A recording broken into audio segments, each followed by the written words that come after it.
decided, based on this mortality review, which I think we published, we should start a screening program, but if we did, we also need a tracking program to make sure that everybody who had an aneurysm got followed. And not only have the clinician be aware of it, but they need to follow up at certain time intervals. And we have something called a SureNet program, which ensures if they don't get their repeat ultrasound every so often, we make that happen because it's easy for patients to forget. So we started in 2012, basically screening men in that age range who ever smoked. We just used our EMR data for that, knowing it probably wasn't 100% accurate, but it was good enough.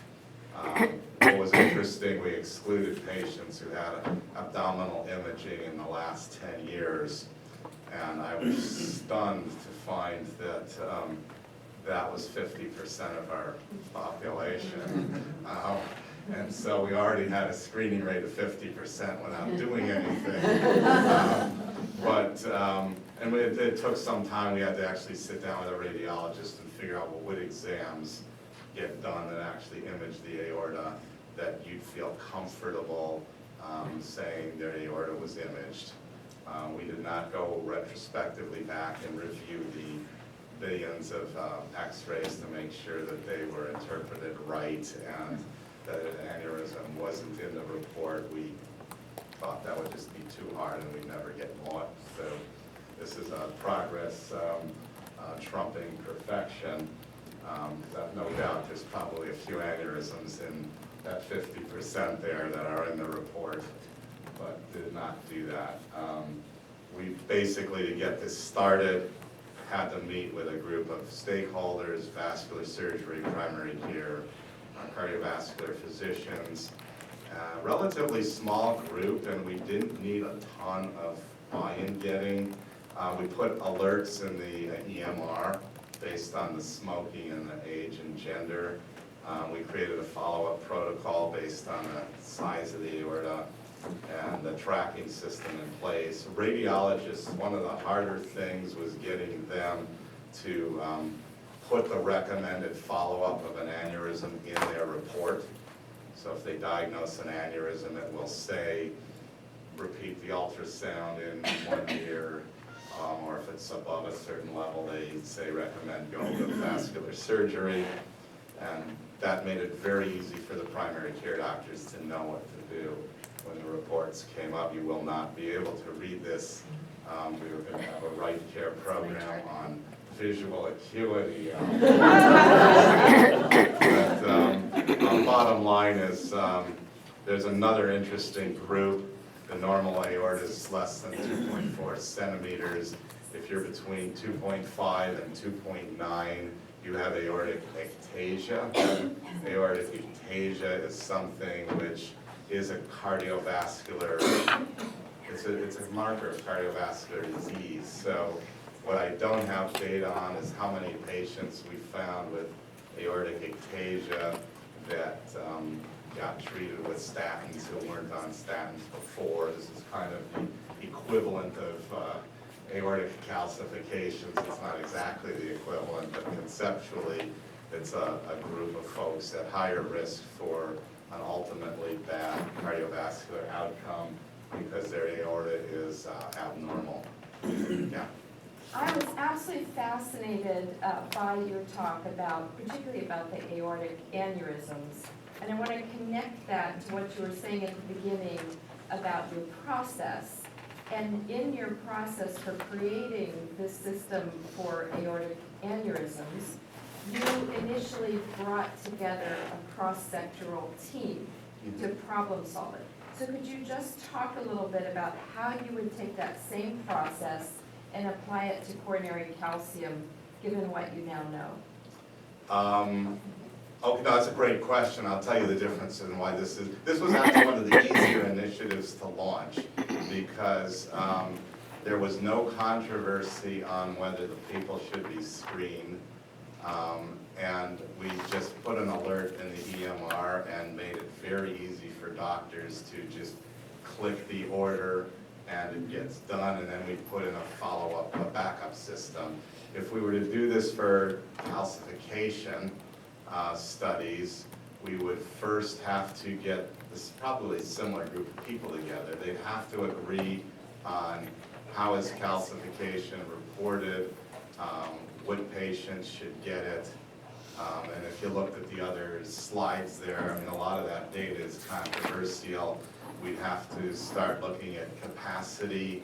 Do we have enough in our system, and cost? And it would get more complicated just because the evidence, having U.S. Preventative Health Task Force and all of that evidence behind it makes a huge difference.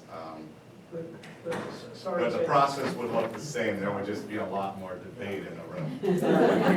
That's a great question. We need to break shortly to move to the next one. Yes. So I'm excuse essentially done. my rudeness here, but like I said, I probably won't see you again for a while. All right.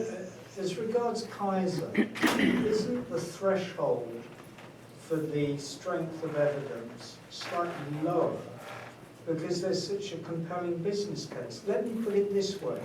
If one continues to use some of these high thresholds that are appropriate for FDA and across the country, you will be unwittingly leading to quite a high number of deaths, quite apart from costs. So you have the opportunity to, as it were, go independent and say, well, for us, with our integrated finance and delivery center, the benefits are better than the potential. And the issue is, what harm will come from this? Well, the threshold is dependent on what we're doing. So we were probably the last people in Southern California to buy robots for prosthetic surgery because we didn't see the value there and the evidence wasn't there. I think in retrospect that was fine. For cardiac rehab, virtual cardiac rehab, I think we're in front of the game because there's actually not a lot of downside, but certain interventions do cause harms, and so then we tend to be maybe more conservative. I don't know if I can compare how conservative we are to everyone else. See, I think the point that I'm saying is I can see how it's able to engage and convince physicians when you have some of those authoritative statements.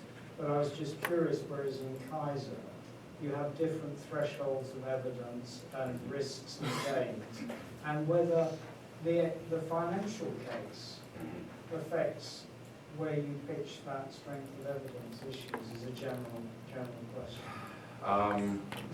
Yeah, I still, I'm thinking now of plant-based diet, which there's a ton of people saying, you know, we should do that. It would cost Kaiser nothing to start promoting a plant-based diet, and the risk is doing the right thing. Would that actually promote better cardiovascular care at a population level, or would it annoy all the people who want to eat better but want to have a little more flexibility in their diet? And 10 years from now, when somebody does a clinical trial and it shows maybe we were wrong, you then lose credibility in your recommendation. Okay. So there's other intangible costs. This is very unfair in sort of the last minute, but you'll do it anyway. That's exactly, like I say.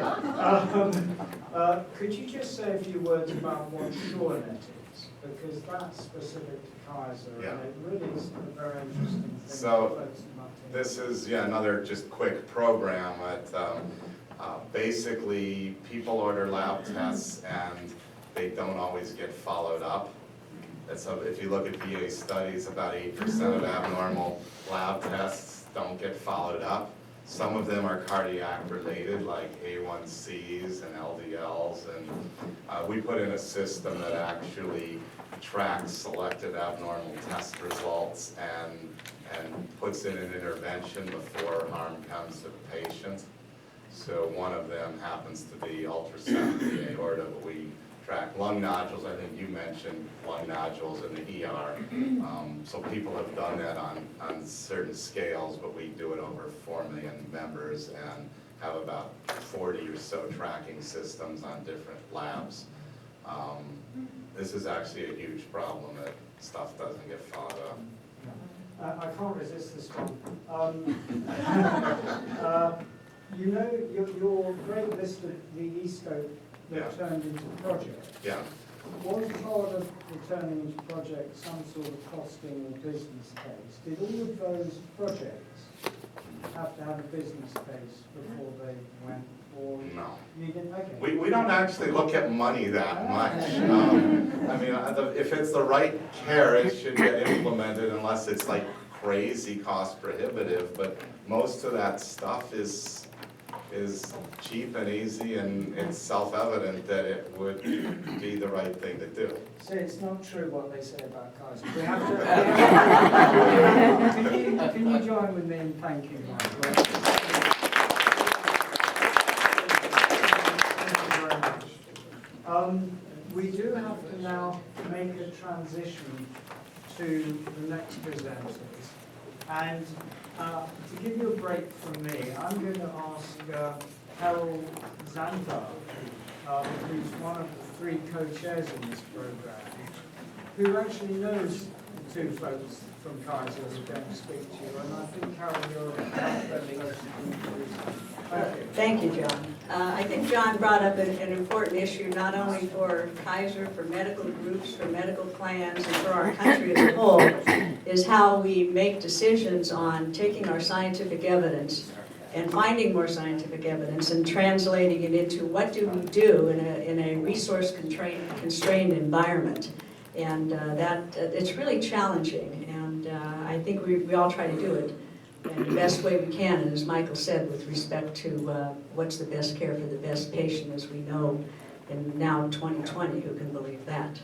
So, Michael, you know, I like pilots. You've sort of dampened my enthusiasm for pilot studies, so thank you for that very much. I would like to introduce the 2 speakers for our next part of the program, which is on heart failure and transitional care program at Kaiser. And it's part of the theme of this meeting today is the translation of science and what we know into implementing programs, and how do we really best, in a very efficient manner, implement programs that are going to really improve the outcomes of our patient populations. Easier said than done, and I know from the participants that are going to come up next that we're going to get some insight into how you did that at Kaiser, so I appreciate that. By the way, I was at Kaiser for quite a few years, and I know Dr. Cantor, and I know our 2 upcoming speakers here, so I feel like this is a reunion for me. Dr. Sayama and Dr. Taitano, I'm going to ask, I don't know if you're going to present together, or?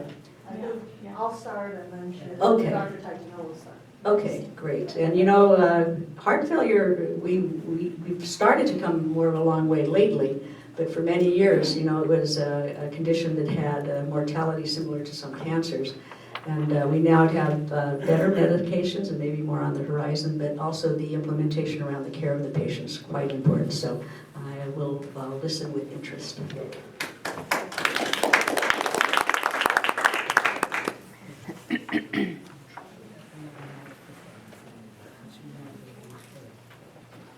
Well, thank you very much for inviting Dr. Kaiser and myself to talk.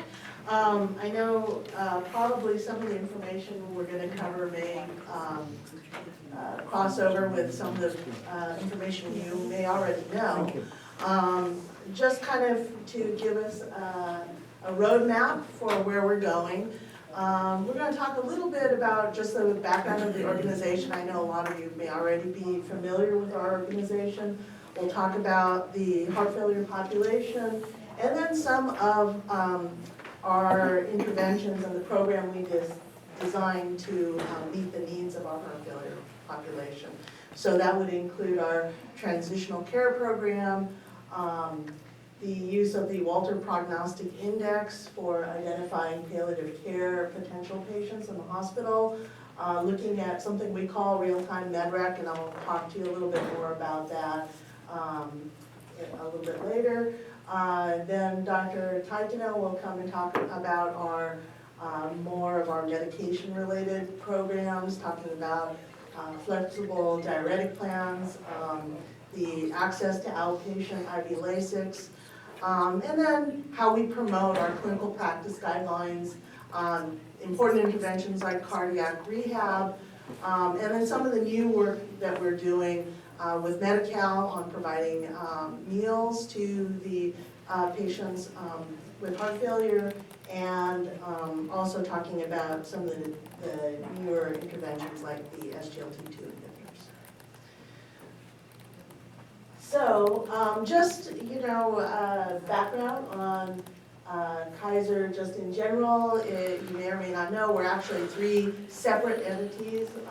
We call Kaiser Permanente. We have the Kaiser Foundation Health Plan, which is the insurer. We have the Kaiser Foundation Hospitals, which run the hospitals, and then the medical group, Southern California Permanente, which is the sole care provider for the insurance and the hospitals. And so we have an integrated care delivery system. And then just looking back over time, just my own history with the heart failure program. I'm a general internist by training. I've been interested in heart failure for many years. In 2005, I was fortunate enough to be invited to be on the regional team by Dr. Cantor and Dr. Taitano. And at that time, we had 65,000 members with heart failure, and about 70% of that population was in the Medicare population. In 2006, the 90-day readmission rate was over 30% region-wide, and when we're talking about the region, we're talking about everywhere from Bakersfield all the way down to San Diego, so a pretty large area.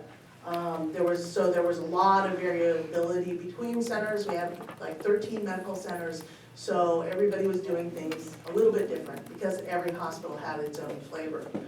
And so we launched something called the Transitional Care Program to try and address some of the variability. So we designed this, we got together with our own experts, we looked at the literature, things that were being done by Eric Coleman and Mary Naylor, as far as focusing on the transitions of the patients who are hospitalized with heart failure and getting them home and then safely back to their regular activities. And we identified certain key interventions that we thought were crucial. The intervention of someone in the home we thought was very important. Obviously, we couldn't necessarily hire a whole staff of nurse practitioners for all of Southern California, so we decided to leverage what we did have, which was our home health unit. And we worked with home health to get into the home within 24 to 48 hours to do an assessment in the home, as well as we also developed a program for having a nurse in the hospital to assess the patient's needs.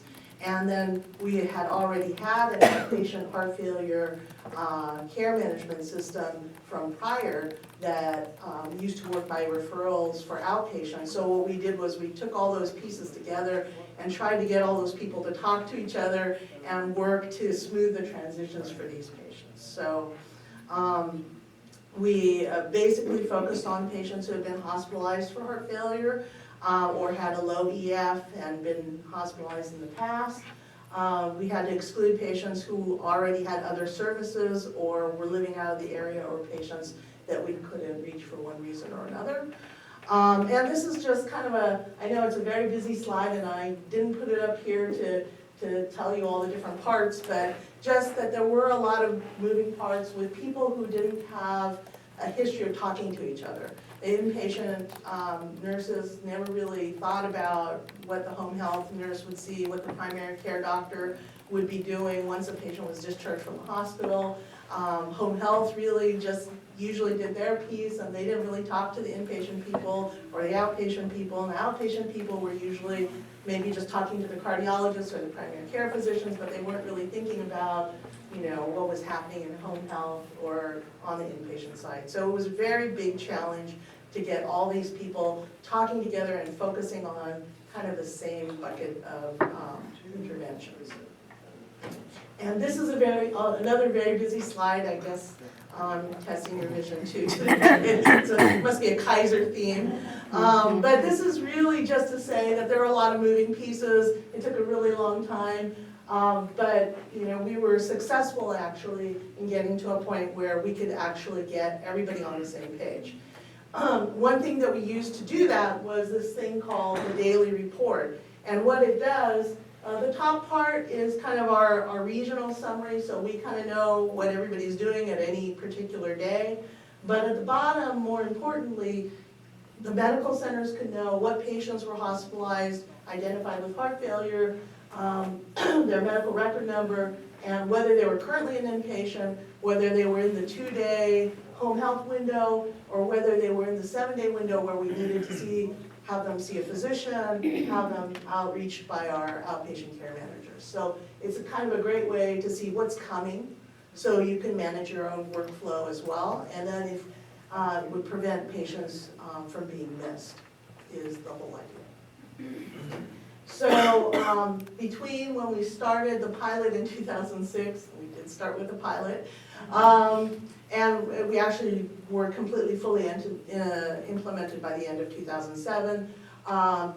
And to 2010, the 90-day readmission rate is kind of a historical thing we used to look at, had decreased by 30%, which meant 1,000 fewer readmissions, savings of approximately $12 million, and a reduction in mortality, saving approximately 410 lives. Again, this was something that when we surveyed our patients was a great patient satisfier, as far as knowing that they could count on somebody would be there for them at each step of the process.